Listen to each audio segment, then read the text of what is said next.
Chief, saan po yung Triumph? Katabi po nitong One Orion. Sige, salamat. Ayun, Triumph. Harap na tayo na maikutan. Sobrang solid, pati yung kulay. Alright, Triumph. Dahil lang muna tayo dito, Dainese Moto Market. Tagal ko nang gustong pumasyal dito eh. Okay, so unahin natin sa Dainese muna.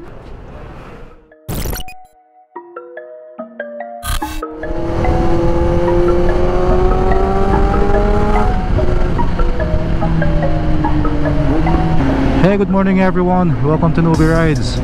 So as promised nung huling video, ipapasyal ko kayo this time.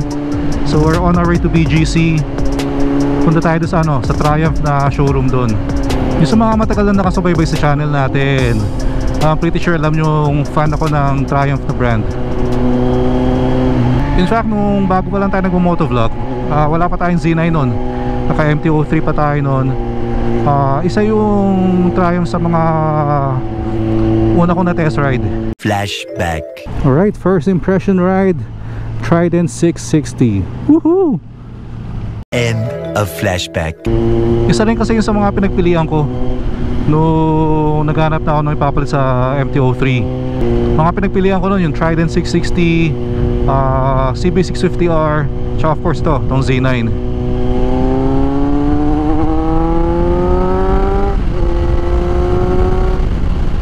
Gusto kong puntahan ngayon sa Triumph kasi merong meron silang mga bagong model na hinihintay ng lahat. Yung Speed and Scrambler 400. As far as I know kasi nilabas sa India yon, yung both models, and if I'm not mistaken, yung SRP doon pag kinonvert sa atin is less than 200,000. So very affordable. So sana meron silang doon. Sana may mga models na sila doon para makita natin in person. Yun lang medyo hassle kung patanghali na, tapos medyo abutan ka ng traffic. Kasi kahit naka-complete gear ka, kung umaandar, okay lang medyo presko naman eh. Pero once tumigil ka or maging slow moving yung traffic, ramdam mo na yung init tsaka pawis. First time pala natin makakapunta doon sa Triumph BGC. Pero tinignan ko na sa maps kanina and mukhang familiar naman ako doon sa place. Hindi ko na alam kung saan nanggagaling yun eh. Maririnig ko na lang may sumisikot ng bomba eh. Balik showy helmet din pala tayo. So the past few rides ang gamit ko yung HJC eh. Baka magtampo. So pag gamit ko tong showy, ang mic natin yung Purple Panda. So let me know kung okay naman yung audio natin today guys. Doon pala sa huling post ko rin before, yung sa tips. So sabi ko nga, usually common practice ko sa mga normal stoplight, naka rear brake, then naka first gear lang ako. So parang ang dami negative reaction na baka daw masunog yung clutch lining, mabilis masira. Ako kasi I'd rather na in case of any danger, gusto ko yung mabilis akong makakalis eh. Especially ngayon, di ba? Parang napaka-common na sa mga nagda-drive na distracted sa smartphone. Kaya pag nakatigil ako, nasa harapan ako, lagi ako sa side mirror tumitingin para in case merong unattentive driver sa likod na baka hindi ka mapansin, kaya mong umalis kagad. And again, kung naka full engage naman yan, dapat di naman, ang masama sa clutch is yung yung matagal kang nakababad sa friction zone. Pero again, kung may mga times na pag sobrang tagal naman ng stoplight, yung mga stoplight kasi 2 to 3 minutes eh, yun, nag-neutral naman ako dun. Much later. Tulad yun, ang tagal di sir. Nag-neutral muna tayo, nangalay yung kamay ko eh.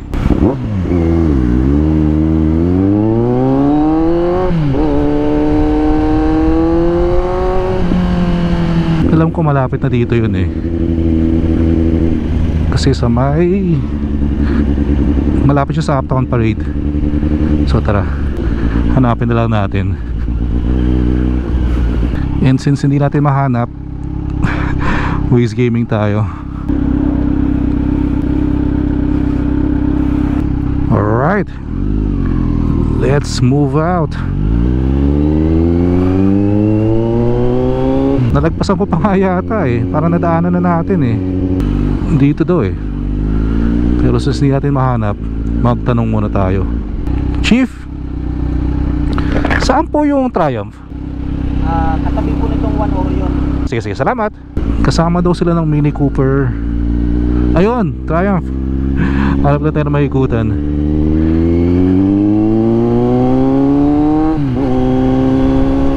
May ilasal pala dito. Hindi ko lang nakikita yan DLSU Rufino Campus. Okay, so we are here. Triumph BGC. Yun, tama, katabi nga nila ng Mini Cooper. Alright, so sa second floor daw yung Triumph. Pero grabe yung mga auto dito Parang sa Gran Turismo ko lang nakikita to Nice. Pakaganda, no? Sobrang solid, pati yung kulay. Alright, Triumph.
Parang medyo nabitin ako doon sa gala natin doon And wala ring speed and scrambler 400.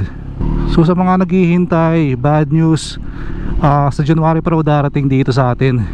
And tinanong ko rin yung SRP. Wala pa daw eksaktong figure, pero should be around more or less 300,000 daw.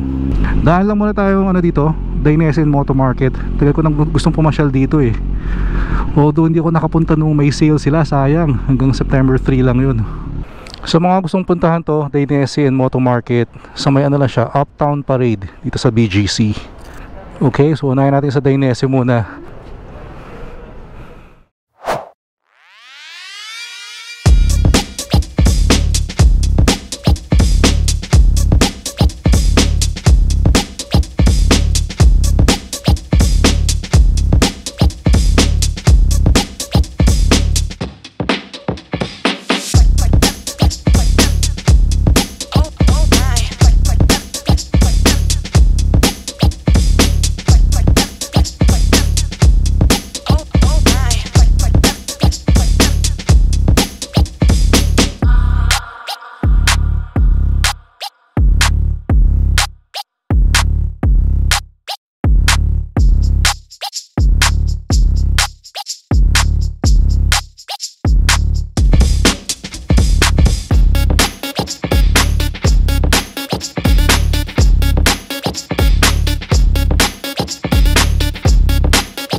Alright, so sana nag-enjoy kayo sa gala natin today.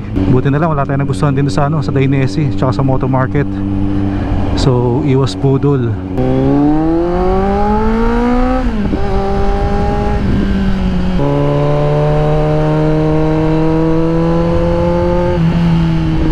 Doon pala sa mga gustong bumili ng Dainese or kahit may iba pang branded na motorcycle gear, bigyan ko kayo ng ng konting life hack lang naman kung gusto yung makatipid ng konti. Pero bago yun, kung di pa kayo subscribe, please subscribe muna kayo, and like and share the video. So kung gusto yung makatipid, punta kayo sa Motored In. I-post ko dito yung website. So sobrang legit dito guys, huwag kayong mag-alala. Kahit isama nyo yung shipping fee, mas makakamura pa rin kayo. Ang style ko dyan, piliin nyo lang yung pinakamurang shipping fee. Medyo matagal nga lang aabutin, siguro mga 3 to 4 weeks bago nyo makuha. Pero goods na yun, kung di ka naman nagmamadali. Nagawa pala yung kalsada dito, no? Side na to. Sobrang init ang panahon. Ramdam mo yung init, tumatakbo sa jacket eh. Ngayon ko naalala kung ba't ayoko magmotor ng tanghali eh. ETC na lahat eh, no? Wala nang cash lane. Wala, sana basahin, hindi binasa. Hassle, yun lang, hassle kung hindi binasa. Huwag mo na babagsak ha.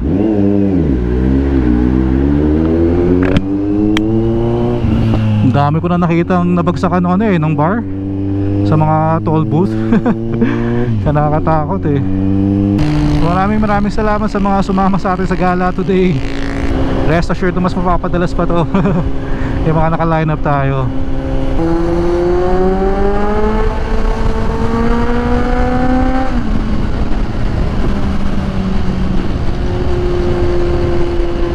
Alright, so dito na natin siguro patuloy yung video. Kita-kits tayo sa next one. Ingat kayo lahat palagi. Always ride safe. Peace out.